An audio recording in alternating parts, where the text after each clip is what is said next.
오전에 말씀 들으시면서 어떤 하나님이 라고 이렇게 느껴지셨습니까?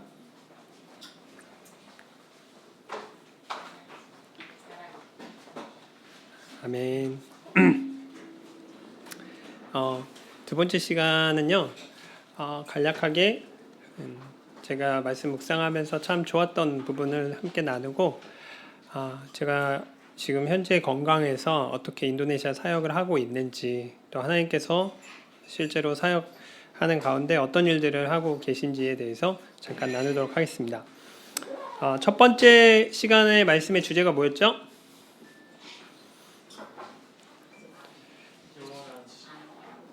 예수 그리스도를 아는 지식이 가장 고상함이라.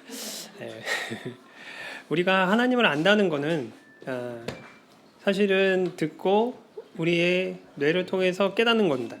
근데 우리의 삶을 변화시키는 건 우리 지식이 아니에요. 우리의 삶을 변화시키는 건 그것이 우리 가슴 속에서 감동이 될 때 우리가 이렇게 변화가 되어집니다. 그리고 우리가 그리스도인이 되었을 때 가장 큰 축복 함께 보도록 할 텐데요. 그가 하는 일을 만민 중에 알게 할지어다라고 하는 이 다윗의 고백은요, 어떤 사람이 할 수 있는 거냐면 하나님의 감동된 자가 입이 가만히 있지 못하는 거예요. 다윗이 그래서 이렇게 적어놓은 겁니다. 근데 제가 시편 105편 1절에 일부분을 발췌했었는데요. 이 두 번째 시간에는 하나님 말씀 같이 나누고 하나님께서 하시는 일들 나눈 다음에 기도 제목 나누고 이렇게 Q&A 하도록 하겠습니다. 함께 시편 105편 1절 한번 읽어볼까요? 시작. 여호와께 감사하고 그의 이름을 기뻐하며 그의 일을 만민 중에 알게 할지어다. 그가 하는 일을 만민 중에 알게 할지어라고 하는 다윗의 고백 앞에 첫 번째가 뭐냐면 여호와께 감사, 그리고 두 번째 그의 이름을 불러 아뢰며, 그리고 세 번째 그가 하는 일을 만민 중에 알게 할지어다라고 되어 있습니다. 이 말씀을 묵상해 볼 때 여러분들이 어떤 상황에 처했을 때 여러분의 첫 번째 반응이 뭘까요? 대부분의 세상 사람들은요, 그 상황이 자신들이 원하는 상황이 아닐 때는 불평을 합니다. 그런데 우리는 그리스도인이죠. 누가 우리 안에 거하시죠? 하나님이 우리 안에 거하시죠. 하나님이 우리의 삶의 모든 주권을 가지고 계시죠. 근데 그분이 선하시고 그분이 놀라우신 사랑의 하나님이시기 때문에 우리는 반응이 다를 수 있어요. 많은 감사의 제목이지만 제가 오늘 선택한 것은 바로 이것입니다. 하나님께 감사하리로다. 너희가 본래 죄의 종이더니 너희에게 전하여 준 바 교훈의 본을 마음으로 받아 순종하여 죄에게서 해방되어 의에게 종이 되었느니라. 저희가 예수 그리스도의 보혈로 우리의 모든 죄의 값이 치러졌음을 믿었을 때 우리의 행함이 아니라 예수 그리스도의 행하심으로 말미암아 우리가 의롭다함을 얻은 자가 되었잖아요.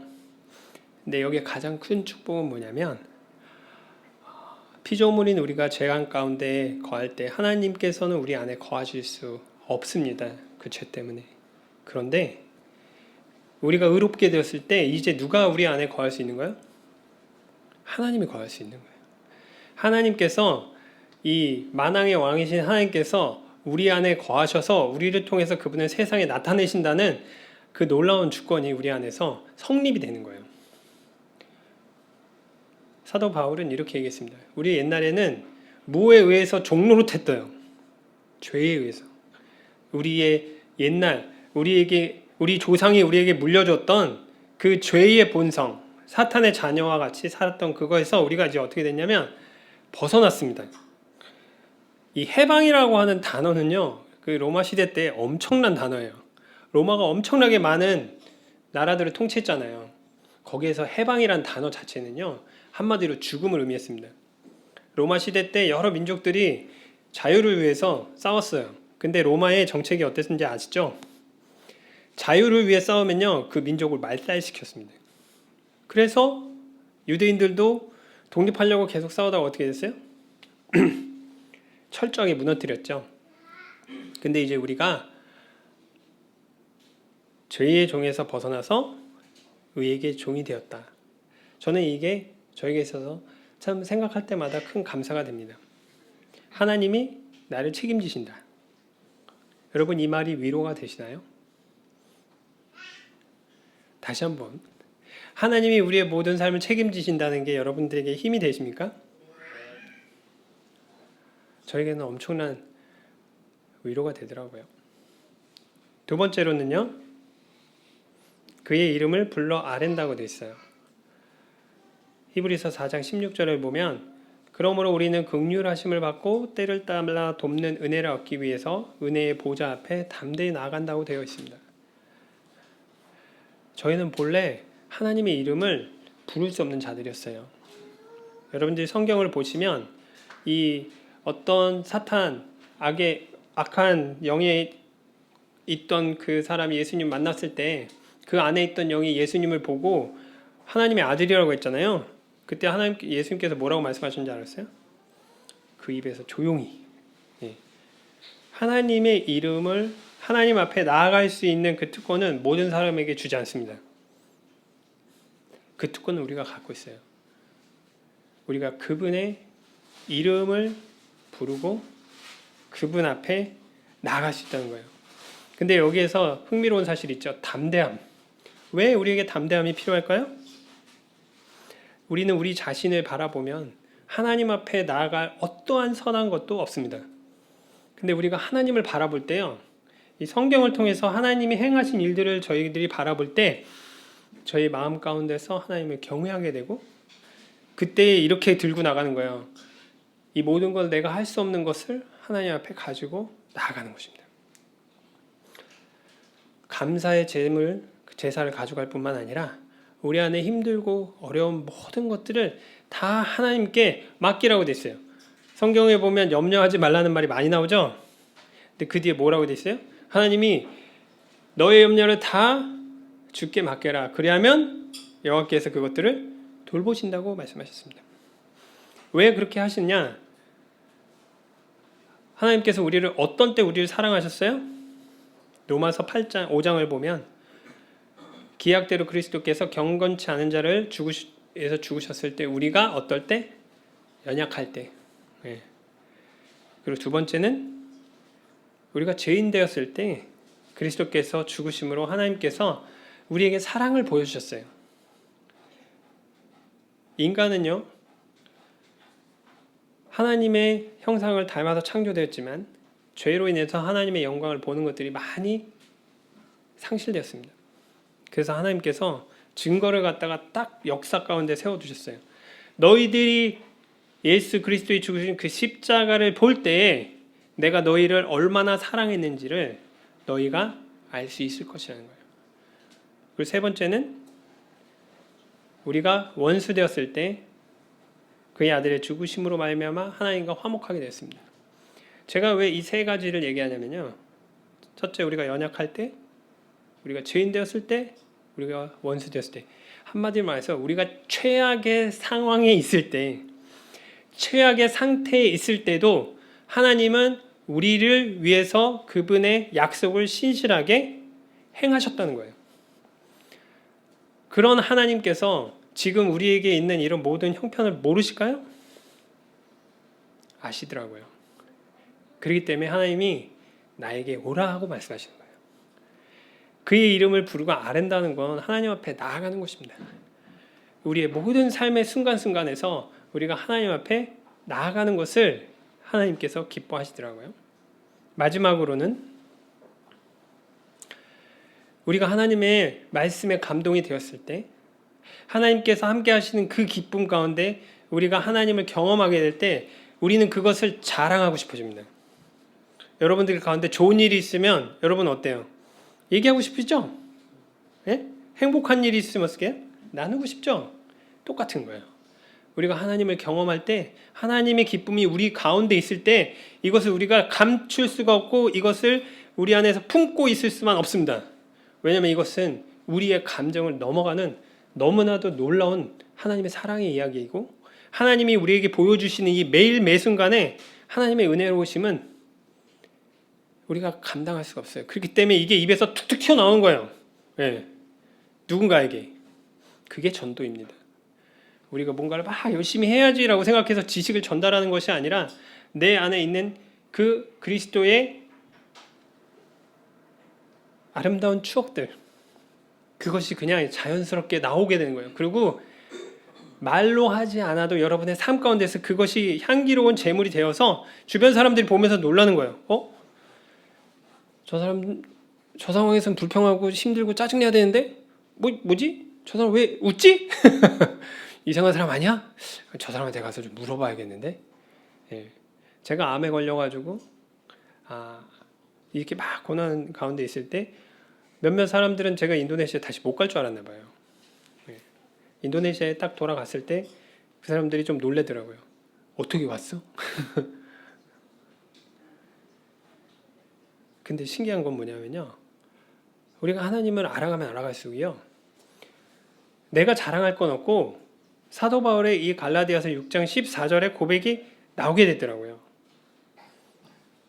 사도 바울이 자랑할 게 얼마나 많습니까? 그의 삶을 통해서 우리가 얼마나 많은 감동을 받습니까?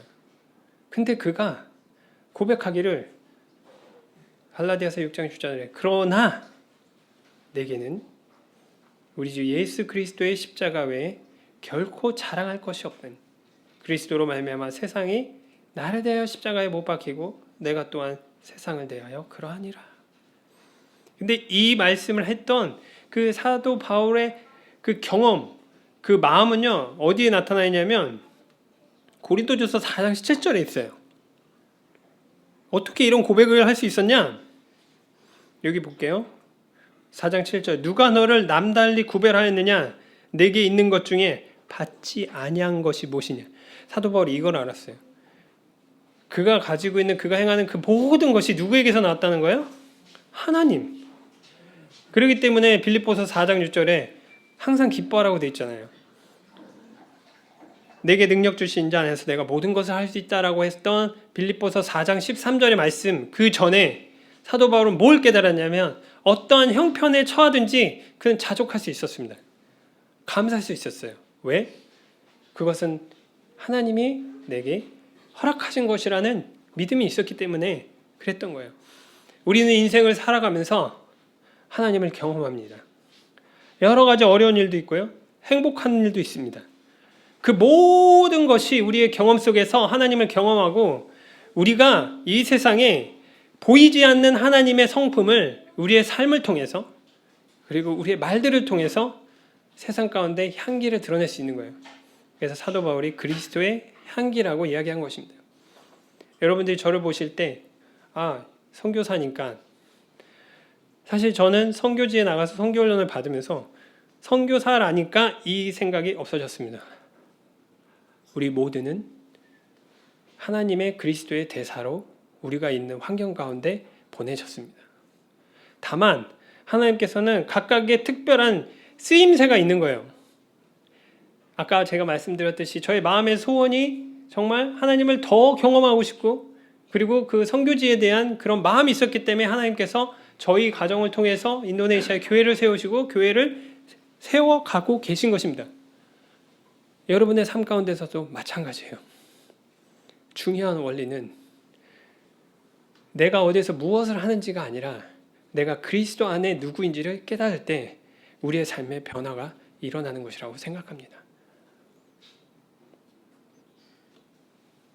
선교는 나를 통해서 하나님을 그곳에 나타내는 것입니다.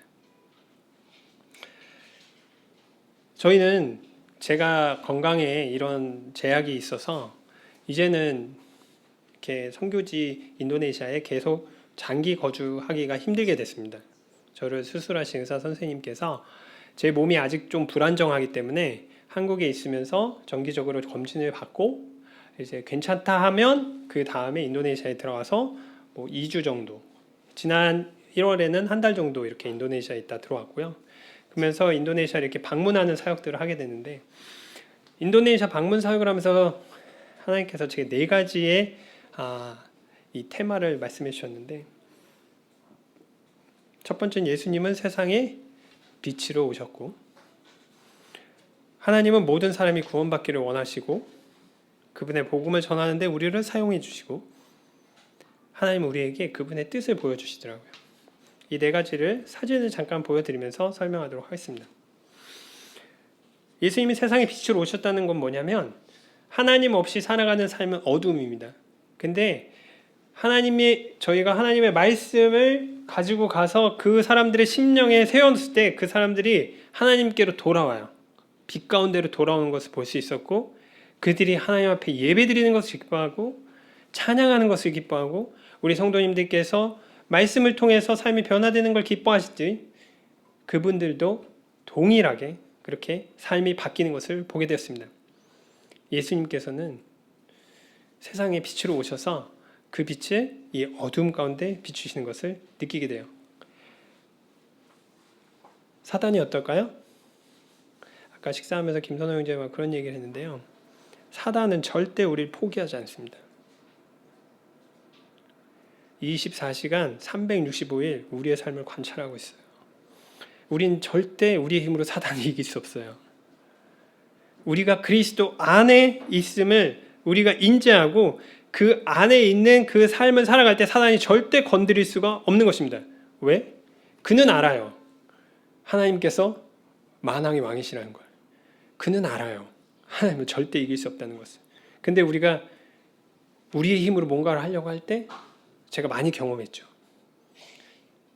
다 무너지는 거예요. 사단은 세상에 우리가 빛으로 드러내려고 하는 그 순간에 우리를 계속해서 낙담해서 쓰러뜨리려고 합니다. 여러분들이 하나님의 자녀로 세상을 살아갈 때 고난과 핍박과 알 수 없는 어려움이 온다면 기뻐하십시오. 여러분이 삶이 사탄에게 빨간불, 위험한 사람으로 지목됐다는 것은 우리가 그리스도인으로 잘 살고 있다는 증거입니다. 아멘? 놀라지 않는 게 좋겠죠. 두 번째는 하나님은 모든 사람이 구원을 받기를 원하십니다. 어쩌면 여러분 주위에 있는 누군가는 여러분들을 통해서 하나님의 말씀을 듣고 하나님께로 나아오기를 하나님이 원하실 수 있어요. 저희는 있는 동안에 인도네시아에 방문해서 할 수 있으면 사람들을 많이 만나고 초대하려고 합니다. 이거는 제가 생일 때 저희 아내가 음식 차려놓고 주변에 있는 아는 사람 다 불렀어요. 엄청나게 많이 모였죠? 네. 기회를 계속해서 이렇게 만들어가면서 복음을 전합니다. 그리고 교회에서 이렇게 자주 놀러 가요. 왜냐면 사람들이 교회 오라고 그러면 잘 안 오는데 놀러 가자 그러면 잘 오잖아요. 그러니까 같이 놀러 가가지고 이렇게 서로를 알아가는 겁니다. 네. 서로를 잘 알아갈 때 그 사람들의 마음이 열리고 그 사람들이 저희들의 삶을 보고 이 사람은 내 마음을 열어도 되겠구나라고 생각을 하더라고요. 그리고 저희가 결혼 예비학교를 하면서 교회가 시작됐잖아요. 근데 이제 저희가 있으면서 여러 가지 세미나를 합니다. 결혼 세미나도 하고요, 부부 자녀 교육도 하고요, 그 다음에 성경 공부에 대한 세미나도 하고 이렇게 사람들을 초대해가지고 같이 지금 세미나를 진행하는 거고요. 저희가 특별히 이렇게 방문하면 2주 정도 머물기 때문에 그때 이렇게 시간에 맞춰서 세미나도 하고 여러 가지 지금 이거는 저희 자매가 이렇게 액티비티들을 하는 거예요. 서로 연습하는 겁니다. 그리고 세 번째는 하나님은요, 하나님의 기쁜 그 복음을 전하는데 우리 사용하시는 걸 기뻐하세요. 이 지금 제가 건강이 그렇게 좋은 건 아닌데, 이게 저희 교회 성도님 중에 달리기 좋아하시는 분이 있거든요. 그 형제님이 저한테 그러시는 거예요. 형제님, 구도자 만나려면 달리러 나오면 돼요.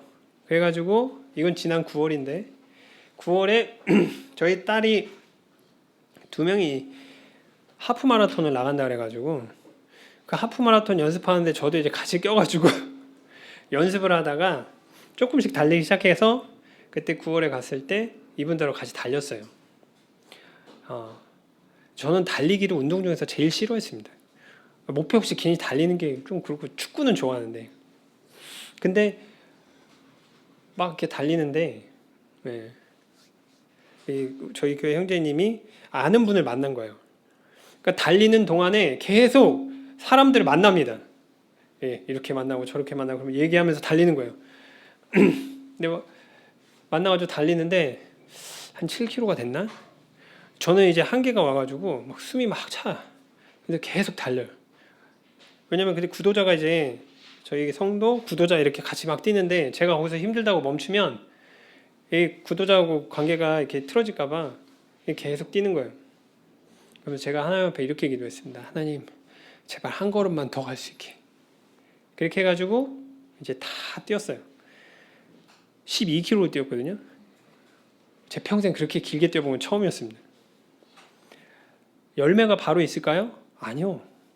열매가 막 그렇게 바로 안 나와요. 그냥 계속해서 관계를 맺어가는 겁니다.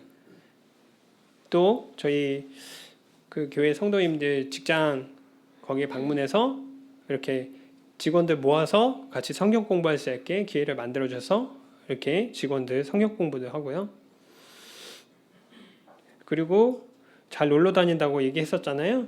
그래서 바닷가에도 교회 가면서 사람들 초대하고 또 여기 자매님 중에서 수의사가 한 분 있어서 그 직장에 가서 이렇게 복음을 전했습니다. 그리고 이번에 1월달에 가가지고요, 이렇게 학생들을 위한 스포츠 바이블 캠프를 진행을 했었어요. 네, 그래서 이렇게 사람들을 초대해서 같이 복음을 전하고 그리고 또 저희 교회 성도 가정 중에 이렇게 복음을 전해서 구원받은 자매 한 명이 있어서 이번에 방문했을 때 하나님께서 이렇게 침례식을 할 수 있게 해주셔가지고요. 침례식 하고 나서 사진 찍은 겁니다. 저희가 있는 만화도 아름답죠. 전 세계 그 다이빙 할 수 있는 넘버 10, 베스트 10에 뽑힌 너무나도 아름다운 장소입니다. 여기까지 이제 그 저희가 방문을 하면 어떤 사역들 하는지 간단하게 말씀을 드렸고요. 이제 Q&A 하는 시간을 갖도록 하겠습니다.